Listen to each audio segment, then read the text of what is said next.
grâce et un privilège de pouvoir témoigner de notre bien-aimé. Je vais vous dire comment j'ai rencontré le Seigneur. J'ai grandi dans une famille qui ne sont pas convertis. Mon père, c'est un photographe, ma mère ne connaît pas Dieu. Dès mon enfance, c'est une enfance très difficile. Parce que nous savons qu'il n'y a pas Jésus qui règne dans un foyer, c'est l'ennemi. Et c'était un foyer détruit.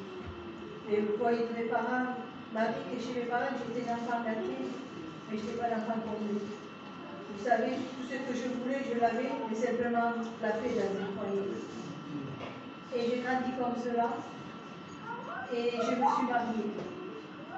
J'ai béni Dieu parce que Dieu m'a placé dans une maison d'un serviteur. Pour ceux qui connaissent, mon beau-père, c'est Galou de Montpellier. J'ai béni Dieu parce que pour ma vie, ça a été un témoignage. Sa parole, sa façon de vivre. Dans la maison, j'ai découvert une paix au milieu de ce foyer que je ne connaissais pas. Un amour et une complicité que je ne connaissais pas. Dans ce foyer, ils ne m'ont pas accueilli comme une belle fille, ils m'ont accueilli comme une fille. Et je vous promets de refléter Jésus. Vous savez, le matin très tôt, j'entendais ma belle-mère prier. Tous les matins très tôt, mon beau-père dans son bureau. Et pour moi, ils ont été un témoignage. Et ils m'ont dit, viens à la réunion. Je suis allée dans les réunions. Mais vous savez, au début de mon mariage, c'était tout beau, tout rose. Mais par la suite, j'avais un foyer détruit. Parce que mon compagnon, malgré que ses parents nous étaient chrétiens, lui n'était pas. Lui, il aimait les choses de ce monde, il vendait des choses qui ne valaient pas.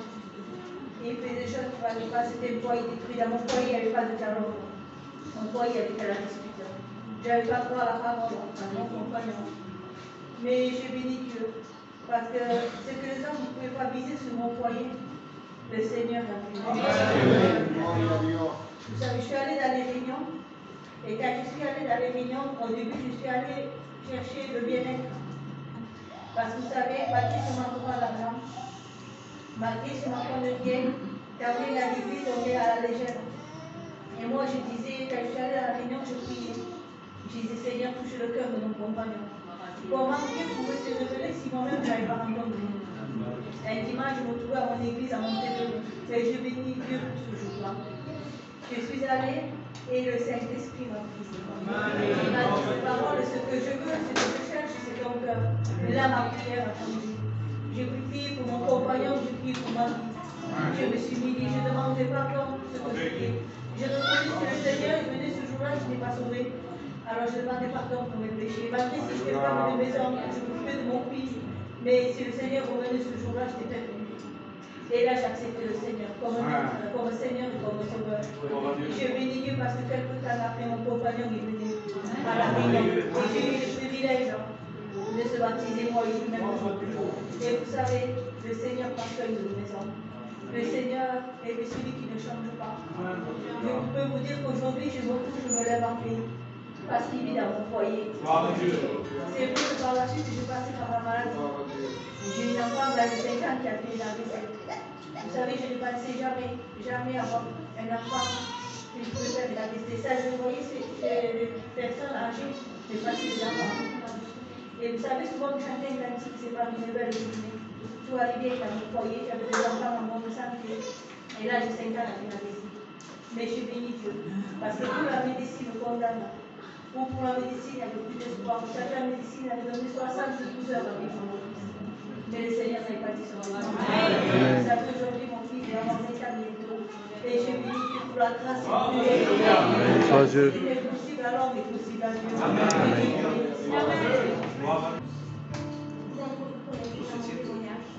Et il est toujours bon de se rappeler ce que Dieu a fait.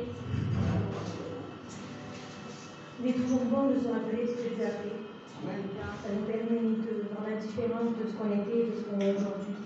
Voilà, moi j'avais un foyer qui n'était pas du tout la gloire de Dieu. Dans mon foyer, il y avait la dispute, il y avait tout ce qui allait pas. Et vraiment, on vivait vraiment dans les ténèbres, malgré qu'en apparence tout allait bien. Et on avait de l'argent, on avait 2 enfants en bonne santé. Mais à l'intérieur, c'était vraiment un vrai dégât. Mes enfants vivaient vraiment dans l'amertume et dans la tristesse, malgré qu'on pouvait tout leur donner. Et on a vécu comme cela pendant un certain temps. Et un jour, il y a eu une grande mission qui se faisait près de chez nous. Et on est allé simplement pour faire plaisir. Et ce jour-là, c'était le plan de Dieu qui s'accomplissait pour nous aider. Alors on est allé là-bas et puis je peux vous dire que l'ennemi a vraiment tout fait pour que ce jour-là, on n'écoute pas sa parole. Puisque sur le terrain même où cette mission allait se passer, un ami a appelé et puis il était en panne. Et du coup, mon mari est parti pour le dépanner et moi, je suis restée là-bas. Il est venu au moment où les cantiques ont commencé. Il y avait même la lumière qui s'est éteinte dans ce chapiteau. Mais les chrétiens, eux, ils continuaient, eux, à chanter, ils avaient cette joie que moi, j'avais pas. Et dans cette réunion, vraiment, tout ce que disait le pasteur, je ne pourrais pas vous dire ce qu'il disait, mais tout ce que je sais, c'est que ce jour-là, ça avait impacté mon cœur. Parce que ces gens, ils avaient une paix, une joie que moi, j'avais pas. Ils avaient rencontré le Seigneur, et moi, ça, je ne connaissais pas. On a décidé ce jour-là de suivre les réunions et puis on a commencé à venir tous les deux avec nos enfants à la réunion ici à Lyon. Je peux vous dire qu'au début, on ne connaissait personne, mais le Seigneur commençait à travailler dans mon foyer. Peu par peu, mon foyer changeait. Tous les liens qui étaient dans mon foyer sont partis. On commençait à avoir une paix, une joie qu'on n'avait jamais connue. Et puis c'est allé de mieux en mieux. Et bien sûr, l'ennemi, il ne veut pas lâcher comme ça. Alors, un jour, il est venu avec une mauvaise nouvelle. Avec le respect que je vous dois, j'attendais mon troisième enfant, Ézéchiel. Et puis, ce jour-là, la médecine avait déclaré qu'il était trisomique. Ce jour-là, vraiment, pour moi, c'était un chaos parce que je me faisais une joie, c'était un petit bébé. Et puis là, quand on commence à nous dire que ça ne va pas, une tristesse est rentrée en moi. Ce soir-là, il y avait une réunion. Et pendant cette réunion, je n'ai pas voulu y aller, moi. Je suis restée à la maison. Alors Antonio, il avait appelé Israël et il avait dit de prier pour le petit bébé sans vraiment savoir ce qui se passait. Parce qu'à cette époque-là aussi, mon père devait se faire opérer d'une myélite et on nous disait qu'il pouvait rester paralysé. Alors je ne voulais pas donner du poids à ma famille plus que ce qu'elle avait. Donc j'avais simplement dit qu'il y avait un petit souci. Mais bien sûr, le Seigneur n'a pas laissé les choses comme ça. Je ne pourrais pas vous dire pourquoi. Il a mis une conviction dans mon cœur de garder le bébé, malgré ce que les docteurs disaient. Et j'ai continué à faire des examens. Et puis au bout de quelques temps, peut-être une dizaine de jours, les médecins ne comprenaient plus rien. Parce que toutes les anomalies qu'ils voyaient, tout ce qu'eux ils disaient que ça n'allait pas, Dieu avait tout réparé. Aujourd'hui, Ézéchiel, il a 10 ans. Et puis comme vous le connaissez à la réunion, vous savez très bien qu'il fait le chalut parce qu'il a bien ses mains et que vraiment, il est vraiment béni de Dieu, il a vraiment tout parfait. En parallèle, mon père s'est fait opérer. Aujourd'hui, c'est un chrétien et il n'est pas du tout resté paralysé. Aujourd'hui, il est en train de suivre les réunions, mon fils est chrétien, ma famille entière appartient au Seigneur. Je bénis Dieu pour cela. Les talents cachés, je suis un chanteur. Dieu soit béni, on est heureux ce soir de partager avec vous la parole de Dieu. C'est vrai que mon pasteur m'a appelé donc plusieurs fois, mais je n'ai pas pu donc me dégager à chaque fois il y a eu un problème. Et vous savez, ils m'ont donné la responsabilité de Montpellier il n'y a pas longtemps. Et quand on est responsable, on ne peut pas faire ce qu'on veut. On doit rester et on assumer les réunions, on ne peut pas faire ce qu'on veut. Mais je bénis Dieu parce qu'on est une équipe de pasteurs, on est 4 ou 5, donc j'ai laissé donc, aux frères la charge de gérer la réunion. Et j'ai pu m'échapper en cachette, voyez-vous, à la gitane, et pour venir vous voir. Que Dieu soit béni. Amen. J'ai devant moi la parole de Dieu. Donc je suis pas venu de Montpellier vous voir justement pour vous saluer, non, avec l'amour que j'ai pour vous, que je suis venu ici pour vous parler de Jésus. C'est de lui que je veux vous parler. Amen. De toute façon, c'est lui qui s'est déplacé de son ciel de gloire pour venir te voir ce soir. C'est lui qui a tout fait, c'est lui qui est mort sur la croix, c'est lui qui est ressuscité. Ce n'est pas nous, c'est Jésus. Alors j'aimerais vous parler de Jésus-Christ ce soir. Alléluia. Il est temps, amen, il est temps, il est l'heure de donner ton cœur à Jésus-Christ. Et le moment que tu puisses le rencontrer, non pas simplement de venir dans une réunion, comme le fait notre peuple gitan, où on est habitué aux réunions, à des séminaires et à des missions, et on dit au pasteur, quand est-ce que tu fais des missions, pasteur? Appelle un tel, appelle celui-là. Il me fait du bien d'aller prêcher lui. Mais notre vie, notre situation ne change pas. Mais tu as besoin aujourd'hui que ta situation, ta vie, change une fois pour toutes. Alléluia. Regardez ce que se passe devant vous. Regardez le temps, regardez les circonstances. Rien ne va. Même notre peuple gitan ne va plus. Tu as besoin de rencontrer Jésus. Non pas une émotion, non pas une chair de poule. Mon sobrayat dans la réunion, et je me fais du bien à la réunion. Il y en a assez avec ça. Il faut que tu te convertisses à Jésus-Christ. Une fois pour toutes, de le rencontrer à lui. Amen. De réaliser la valeur, l'amour que lui peut nous donner. Amen. J'aimerais que tu le comprennes ce soir. Et j'aimerais même descendre te bousculer. Convertis-toi. Donne ton cœur à Jésus. Repends-toi. Demande pardon à Jésus. Et viens à la croix. Viens dans ce chemin. Il y a tout à propos. Il y a la paix, la joie, le bonheur, la tranquillité. Oh, on ne vous prêche pas un évangile tout en rose pour les serviteurs. On vous prêche Jésus. Mais il y a des difficultés, des problèmes, des manquements de financement, des gens qui vont te pointer du doigt, et ton mari qui va dire, eh ben, il fait la chrétienne maintenant. Ou ta femme va dire ça, ou peut-être tes enfants, ou peut-être tes cousins vont dire ça. Mais toi, je demande pardon du mot, sois un homme, sois une femme, et maintenant, je veux que ma vie à Jésus, une fois pour toutes, en apprendre. Stop avec le péché, parce que le diable a assuré notre perte. Le but du diable, c'est justement de te faire du mal, de te casser ton foyer, de t'amener la drogue, de te prendre pour Tony Montana. On n'est pas des Tony Montana, nous. On n'est pas des Tony Montana. Je ne suis pas Tony Montana. Je suis Abraham, moi. Je suis un digital. Je fais la télé comme vous. Alors, je t'en supplie, donne ton cœur à Jésus. Et la paix avec lui. Amen. Tu vas rencontrer le cœur. Alléluia. Amen. Une source qui jaillit et qui ne s'arrête pas. Et nous, on a rencontré il y a quelque temps cette source qui jaillit. Alléluia. Et qui vient nous désaltérer quand on passe par des problèmes, quand on passe par la difficulté, quand on passe par le deuil, quand on est découragé. Amen. On se retrouve à cette source et on dit, Seigneur, viens m'arroser. Et il vient nous arroser. Et toi, quelle est ta source? Pose-toi la question ce soir. Quelle est ta source à toi? Moi, ma source, c'est lui. Amen. Moi, ma source, c'est lui. C'est Jésus-Christ. Alléluia. Vous savez, dans un terminal, j'aime bien me répéter, dans un terminal, il y a 4 personnes principales. Il y a l'avocat. C'est lui qui est là pour défendre. Il y a l'accusé, et ça c'est nous. Et on ne peut pas échapper. On ne peut pas dire c'est pas moi, c'est pas Jean. Non, c'est nous. On a les mêmes pleins de sang. On est les accusés. Et il y a aussi le procureur. Il se régale, il se régale le procureur à donner des années, à enfoncer l'accusé, même s'il ne connaît pas. Un jour, j'ai assisté à un tribunal pour une cousin à moi. Et j'étais assis. Et mon cousin était dans le box, attaché. Et là, il y avait son avocat, il y avait le juge, et il y avait un monsieur qu'on appelle le procureur. Il n'a jamais vu mon cousin, il ne connaît pas la situation. Alors lui, chaque fois se lever. Oui, mais lui, il a fait ça. Oui, mais lui, il a fait ceci. Mais lui, la situation ne permet pas qu'il puisse avoir ça. Mais il dit, mais pourquoi tant de haine, ce monsieur, contre lui? Pourquoi? Il est payé pour ça, lui. C'est sa fonction. Et dans un tribunal, il y a 4 personnes principales. L'avocat, le procureur, l'accusé et le juge. Et ils sont là. Et les accusés, c'est nous. C'était toi, mon frère, c'était moi. C'est vous, le frère Célipol, les pasteurs qui sont là. C'était nous, les accusés. L'avocat est symbole de Jésus-Christ. Lui, il est là pour me défendre.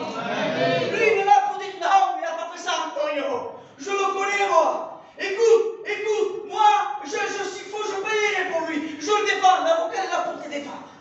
Vous comprenez? N'est pas le procureur. Et le juge, qui est symbole de Dieu, est là, lui, il est là pour évaluer donc le poids. Qui a tort et qui a raison. Vous savez, il y a des choses qui m'ont marqué dans un tribunal. Quand le procureur accuse l'accusé, vous savez ce qu'il fait l'avocat? Il se lève. Il dit, objection. Le mot là, objection. Il dit, oh, attendez. Vous, monsieur le procureur, vous dites que lui a fait ceci, qu'elle a fait cela, mais l'avocat dit, objection. Et moi, je suis prêt à payer pour lui, pour elle. Et j'aimerais te dire ce soir que l'avocat, celui qu'on vous prêche, c'est Jésus. Amen. Amen. C'est lui, c'est Jésus. Et Jésus, il est là pour défendre ta cause. Jésus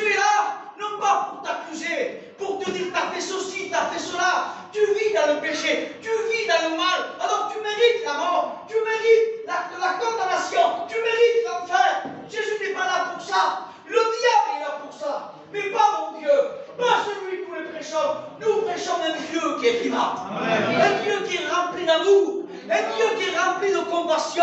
Oh, si tu connaissais celui qu'on connaît nous, il n'y a pas de mots. Si tu perds un grand prix, alléluia, il est prêt ce soir à comprendre ta douleur. Il est prêt à comprendre ta situation. Et peut-être pendant la prédication, tu es en train de penser, mais oui, mais moi, pasteur, tu sais pas la situation par où je passe. Je suis un homme et je suis une femme malheureuse, meurtrie par des mille facettes de problèmes qui m'ont cassé en 1000 morceaux. Et je ne peux pas du tout me redresser. Tu es un petit peu comme cette femme dans la Bible, cette femme courbée, qui voudrait se redresser, mais tu ne peux pas. Ta situation est cassée en 1000 morceaux. Peut-être ton foyer est cassé en 1000 morceaux. Peut-être ton fils est parti des essences. Peut-être ta fille est partie de l'autre côté. Peut-être ton mari est parti au loin. Ou peut-être ta femme. Ou peut-être tes enfants sont partis loin. Et tu es tout seul. Toute seule. Vous savez, pendant que j'étais assis, pendant que j'étais en contact avec lui, et je disais, Seigneur, révèle-moi le mot de toi. Ne me laisse pas me tromper, Seigneur. Je ne parle de toi, que de toi et que de Dieu. Alléluia. Et Dieu m'a dit, il y a une personne parmi l'auditoire, parmi l'assemblée. Je ne sais pas si tu es au fond. Je ne sais pas si tu es devant. Je ne sais pas si tu es sur ma gauche ou sur ma droite. Mais je sais une chose, qu'il y a quelqu'un ici, parmi l'auditoire, qui a un cœur amer. Un cœur qui est remonté contre Dieu. Un cœur qui pointe le poing contre Dieu. Quelqu'un qui dit, mais s'il y a un Dieu, pourquoi tant de misère? S'il y a un Dieu, pourquoi je passe ces problèmes-là? S'il y a un Dieu, pourquoi mes enfants sont drogués, ils se droguent, ils sont dans l'alcool? S'il y a un Dieu, pourquoi ma femme est ainsi? S'il y a un Dieu, pourquoi mon mari ne m'écoute pas et il sort du matin au soir? Il y a une personne ici qui avait la révolte dans son cœur. Et là, la pensée est affolée. Il est passé par là. Il est de suite reparti parce qu'on est des gitans, nous. Vous savez, mais la pensée est plus par là. Il est reparti pour mettre fin à sa vie. Alors, combien de fois tu as fait le scénario de ton film, de ta mort, je ne te pardonne du mot, prendre des cachets, de mettre une balle, il dit, mais comment je vais faire? De me jeter dans un pont? Alors, il est parti quelqu'un ici. Peut-être que le diable a déposé un esprit de ceci, parce que le diable, le but du diable, c'est de te casser en 1000 morceaux. C'est ça le but du diable, mais pas le but de mon Dieu. Amen. Amen. Dis-moi, Dieu qui se vive. Dieu qui se vive. Amen. Il est vivant. Il comprend ta situation. Il connaît tes souffrances. Il connaît ta situation.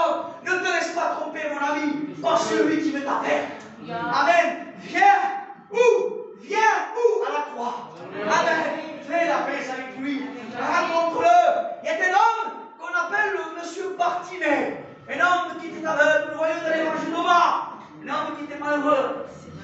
Vous savez, je les ai prêché ici il y a quelque temps, mais tant pis si je me répète. De toute façon, l'évangile, c'est ça. Une fois, j'étais jeune. Toujours jeune, hein, j'avais 38 ans.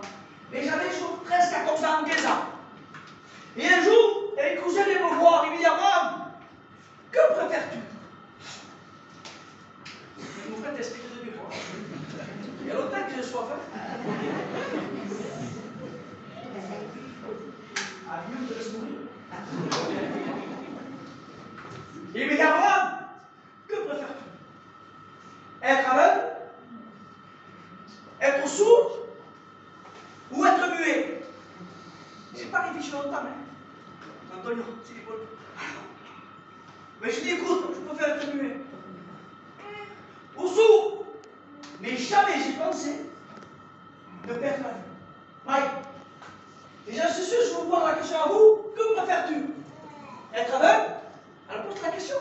Être sourd ou être muet? Tous nous sommes là. Personne ne dira, moi je préfère être aveugle. Non! Tellement important la vue. De voir tes enfants, de voir ta femme, ton mari, comment prendre la voiture de l'acheter. Tellement important la vue. Cet homme était si malheureux d'être aveugle, être assis au bord du chemin, non pas une place, non, mais au bord du chemin, où il n'y avait pas de solution. Il était aveugle. Et il criait, il demandait de l'argent aux gens qui passaient par là. Et les gens sont habitués à lui, peut-être. Ah, il sait, il est parti, mais laisse-le.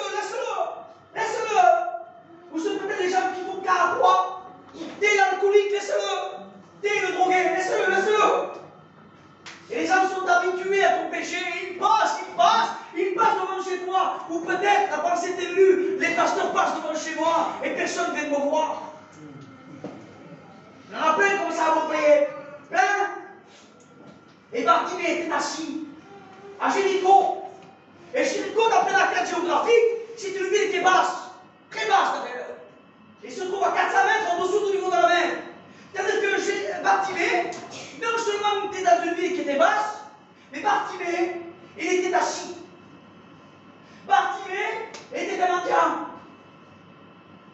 Et Bartimée était un aveugle. Regardez la passage de Bartimée. Il n'y avait pas plus bas que lui.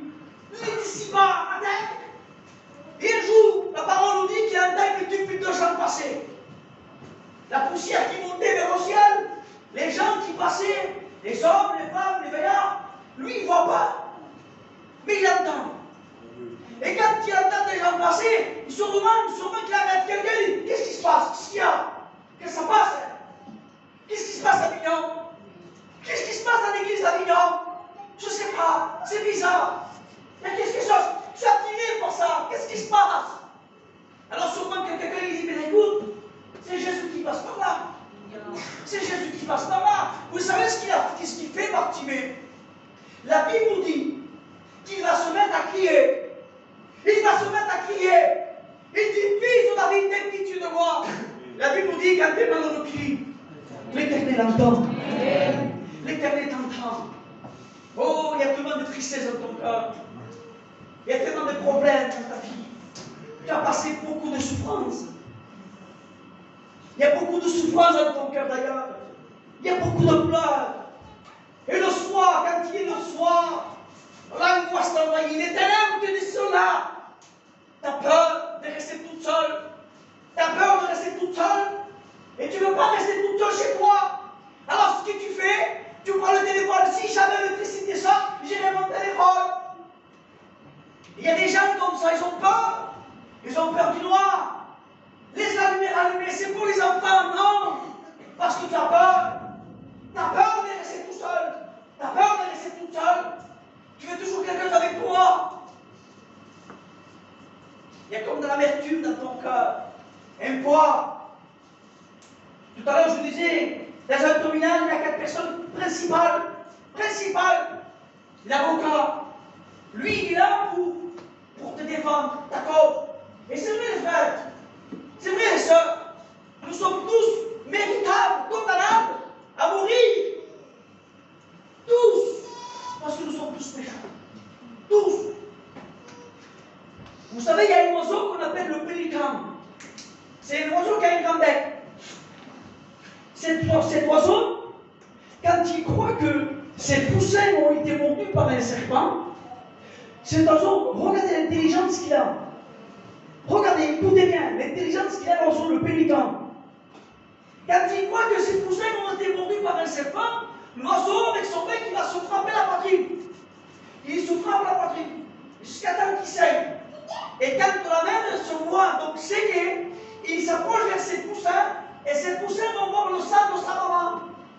Et le sang de pélican, de l'oiseau de la maman, ça va être un antidote, le remède, pour guérir. Donc bien sûr, le venin qui est sur ses enfants. N'oublie pas, et n'oublie jamais. Oublie le message s'il faut. Oublie les paroles, les témoignages. Mais n'oublie pas que Jésus est mort sur le bord d'une croix. Que Jésus a versé son sang. Que Jésus m'a tiré sa main. Et pour nous tous, nous sommes méritables. Tous, nous sommes là. On l'a frappé, on l'a craché dessus.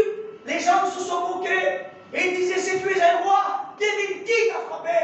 Et la Bible nous dira, on t'aura dessoufflé sur Jésus. On cracha sur lui, on tira sa barbe. Mais la Bible nous dit aussi qu'il a dit rien dit, pas un mot, comme une brebis qu'on amène à la boucherie. Pas un seul mot. Et tout ça, ça a été pour l'humanité. Je vois les regards de Jésus. Je vois ces regards remplis d'amour, non pas les regards de haine. Il y a une année, il y a 3-4 ans, j'avais la barbe comme ça. Quand je suis parti aux écoles publiques avec Antonio, en 2017, j'avais la barbe comme ça. Et kamikaze comme ça. Et j'étais à mon travail, écoutez bien.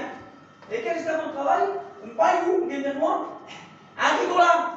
Mais il a fait exprès. Je l'ai vu,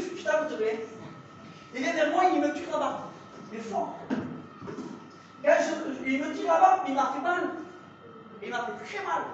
Et tellement qu'il m'a fait mal, les yeux se sont mis à couler. Et moi, je lui ai dit, tu m'as fait mal. Et le réflexe, parce que c'est tout long, hein, il y a personne, ça. Je vais vous donner un coup de machette comme ça. Ça fait mal, Antonio. Et quand il m'a fait mal, je lui ai dit, bon, je vous donne un coup. Et le Seigneur m'a compris. Il dit, Abraham, toi, parce qu'on te tire là-bas, tu me donnes un coup. Et alors, qu'est-ce qu'ils ont fait? Qu'est-ce qu'ils m'ont fait à moi? J'ai senti cette douleur, j'ai disparu d'un coup, Seigneur. Parce que c'est tout moi la douleur que tu as reçue. Et t'en as qui me dit, tu n'as pas parlé. Jésus n'a qui me dit, tu n'as pas parlé. Moi, je peux, les frères qui sont avec tout le respect que je vous dois, on peut agir, il agit en tant qu'humain. Mais lui, non, c'est un Dieu. Il comprend ta souffrance, il comprend ta douleur, il comprend ta situation. Est-ce que tu le comprends ce qu'on te dit ce soir? Convertis-toi, fais la paix avec Jésus. Bartimée, il appelle Jésus, Jésus s'arrêta. Quelle merveille! Quelle merveille! On prêche Daniel, on prêche Moïse, qui a ouvert la mer. Daniel a arrêté des lions. Samson, avec les marcheurs d'âme, il a tué des milliers d'hommes, des centaines d'hommes, pardon. C'est des hommes qu'on prêche nous. Mais Bartimée, qu'est-ce qu'il a fait de beau? Qu'est-ce qu'il a fait de beau, Bartimée? Mais la Bible nous en parle. Dans l'évangile de Marc, au chapitre 10, et au verset 49, il est dit que Jésus s'arrêta. Quelle grâce! Quelle grâce! Jésus s'arrêta, mais pour qui? Pour Bartimée. Et ce soir, Jésus s'arrête pour ta situation, pour ta vie. Il s'arrête pour ton foyer qui est cassé. Il a la peine de s'arrêter, Jésus. Qu'est-ce qu'il y a? Qu'est-ce qui se passe? Et toi, tu dis, Seigneur, je ne sais pas prier. Mais mon foyer est cassé. Alors, je viens avec elle, je viens avec lui parce qu'on est des gitanes. On s'équipe pas si facilement. Mais en réalité, il n'y a rien. Il n'y a plus d'amour entre nous. On ne parle plus, on mange plus ensemble, il n'y a plus rien. Il n'y a plus de foyer. Alors qui s'est dit, le Seigneur, mon foyer est cassé? D'ici, toi qui es là, où le diable a cassé ton foyer, a mis mon morceau, dis Seigneur, j'ai besoin de venir à toi. Ne viens pas à Jésus, à la gitane en disant, je viens à Jésus parce que mon foyer est cassé. Et quand non, viens à Jésus par amour. Amen. Viens à lui parce qu'il t'aime. Viens à lui parce qu'il veut te sauver. Il veut te libérer. Il y a beaucoup de choses à dire. Beaucoup de choses à dire. Dans Genèse chapitre 3, verset 24, et il nous parle de deux chérubins. Deux arbres, chérubins. Et il nous a dit que ces deux chérubins, ils étaient dans le jardin d'Éden. Et ils avaient une épée à la main. Et avec cette épée flamboyante, la Bible nous dit qu'ils gardaient là. Ils gardaient le chemin qui amène là. Et ces deux chérubins, ils étaient côté, pardon. Et avec l'épée, ils agitaient l'épée. Une épée flamboyante dans la Bible. Pourquoi? Ils voulaient que personne ne s'approche de là. Ils agitaient l'épée, ces chérubins. Ils étaient interdits de s'approcher. Personne ne pouvait s'approcher avec une épée. Chérubin, c'est écrit dans la Genèse. Mais si nous regardons dans l'Exode aussi, et il nous parle, 25, 18, et il nous parle encore de ces deux chérubins. De nouveau, hein? Ils sont là. Ils sont où? Ils sont dans le tabernacle, dans le lieu très saint. Là, ils sont là. La Bible nous dit qu'ils ont les ailes déployées. Le corps, le respiratoire. Et ils ont les ailes déployées. Ils sont face à face. Ils ont le visage courbé. Comme ça. Mais là, petite intervention, ils n'ont pas d'épée. Là, la main, ils n'ont pas d'épée. Où est passée l'épée?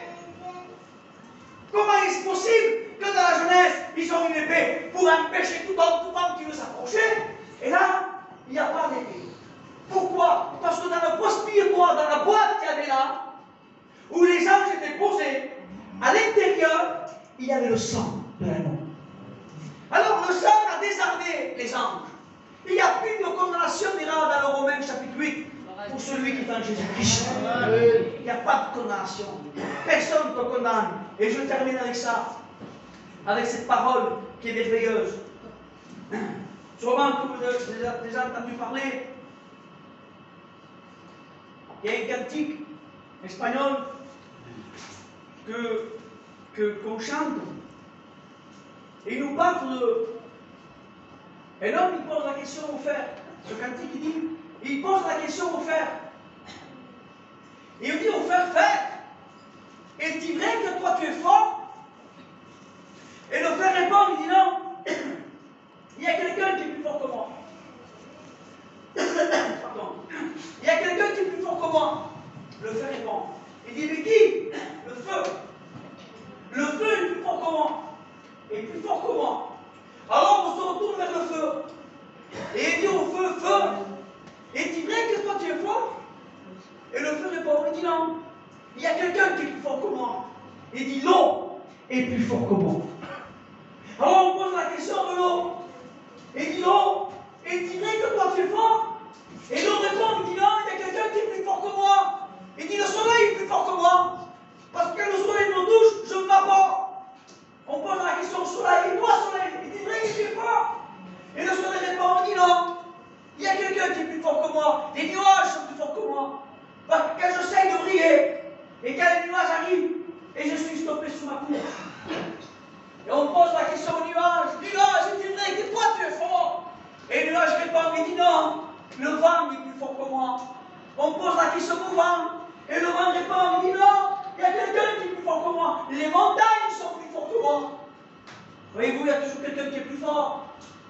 Les montagnes.